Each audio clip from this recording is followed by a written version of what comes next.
Uttar Pradesh board की 10वीं और 12वीं की परीक्षाओं को लेकर डासना जिला जेल की तैयारी। 5 जिलों की जेल के कैदियों के लिए परीक्षा केंद्र तैयार।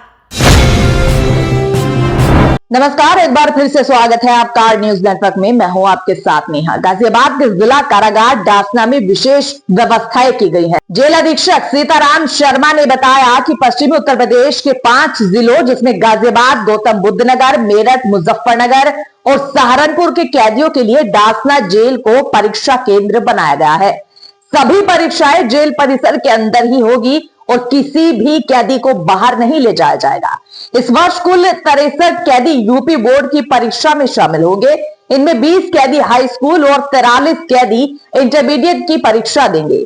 परीक्षा से पहले सभी कैदियों को सिलेबस और जरूरी किताबें भी उपलब्ध कराई गई है। जेल में लाइब्रेरी की भी व्यवस्था है, जहां कैदी नियमित रूप से पढ़ाई कर रहे हैं।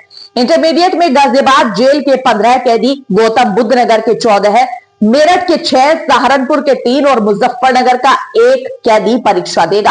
आपको बता दें कि गाजियाबाद से रिहा हो चुके 5 कैदी भी परीक्षा देने पहुंचेंगे। परीक्षा केंद्र पर नोडल अधिकारी की जिम्मेदारी जेल अधीक्षक की होगी। बोर्ड के शिक्षक और इंडिया विजन फाउंडेशन की टीम पढ़ाई में सहयोग कर रही है। जेल प्रशासन का कहना है कि शिक्षा से कैदियों को सुधार और नए जीवन की दिशा मिलती है। जो सुधार की संकल्पना है, सुधार कार्यक्रम के तहत यहाँ पर शिक्षा पर भी पर्याप्त कार्यक्रम आयोजित होते हैं।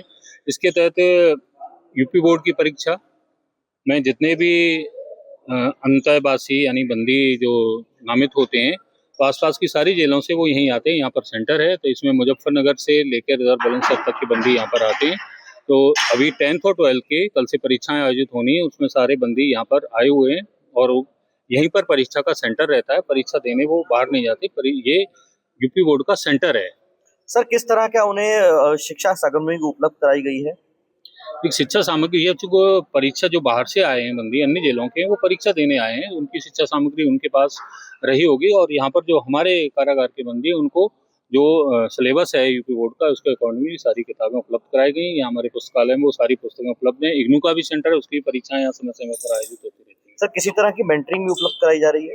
यूपी बोर्ड से शिक्षक यहाँ नामित हैं, जो यहाँ पे आते हैं। लाइब्रेरी में जो हमारा शिक्षाएं क्लासेस चलती हैं, वहाँ पर शिक्षक। तो सर, पढ़ाई के लिए क्या उन्हें कोई संस्था भी सहयोग करती है? ये बोर्ड स्कूल कुछ करता है, साथ में इंडिया विजन फाउंडेशन के भी सहयोग कर रहे हैं, और इग्नू और यूपी बोर्ड का तो अपना सेंटर है। सर, थोड़ा सा सर संख्या के बारे में सर समझेंगे सर, क्या कुछ देखिए 10th के 20 स्टूडेंट्स हैं यानी बंदी हैं, और 12th के 43 हैं।